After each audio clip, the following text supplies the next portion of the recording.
మందులు విత్తనాలు విక్రయిస్తున్న ముఠాలను వరంగల్ పోలీసులు అరెస్టు చేశారు. 2 వేర్వేరు సంఘటనల్లో ప్రముఖ కంపెనీల పేర్లతో పాటు గడువు తీరిన పురుగుల మందులు, నకిలీ విత్తనాలు విక్రయిస్తున్న 2 ముఠాలను చెందిన 7గురిని పరకాల గీసుగొండ పోలీసులు సంయుక్తంగా అరెస్టు చేశారు.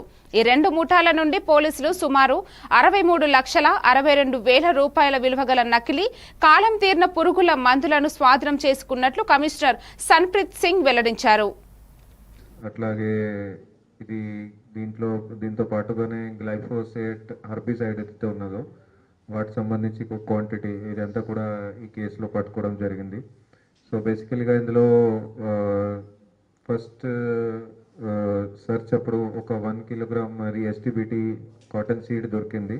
దాని తర్వాత ఫాలోఅప్ చేస్తూ ఇంకా 166 కిలోగ్రామ్ ఇది ఎస్టీబీటీ కాటన్ సీడ్ దొరికింది మాకి. సో దాంతో పాటుగానే 820 లీటర్స్ అది గ్లైఫోసేట్ హర్బిసైడ్ అది కూడా పెట్టడానికి పర్మిషన్ లేదు, అది కూడా సీజ్ చేయడం జరిగింది. అట్లాగే 2 మొబైల్ ఫోన్స్ సీజ్ చేయడం జరిగినాయి.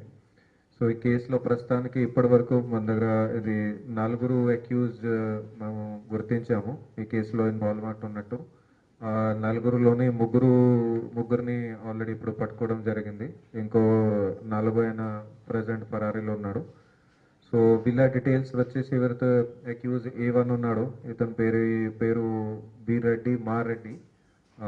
ఇతనిది ఎల్కతుర్తి హవేలీ గీసుకొండ మండలంలో ఉంటాడు.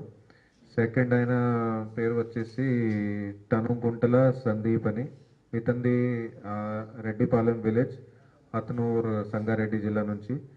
మూడో ఆయన పేరు వచ్చేసి తుమ్మ విజయ్ జోసెఫ్ రెడ్డి, ఇతనిది కూడా సేమ్ అక్కడే రెడ్డిపాలెం సంగారెడ్డి నుంచి. వీళ్ళు ముగ్గురిని ఇప్పుడు పట్టుకోవడం జరిగింది. వాళ్ళ దగ్గర ఇంతకుముందు చెప్పిన క్వాంటిటీ అది కూడా సీజ్ చేసినాము. తర్వాత 4వ ఆయన వేణుగోపాల్, ఆయనది సదాశివ్పేట్ సంగారెడ్డి నుంచి. సో ఆయన ప్రజెంట్ పరారీలో ఉన్నాడు, ఆయన కూడా తొందరగా పట్టుకుంటాము. సో ఇందులో బేసికల్గా ఇది మాకు కొంచెం ఇన్ఫర్మేషన్ వస్తే మన టాస్క్ ఫోర్స్ టీమ్ దాన్ని లోకల్ పోలీస్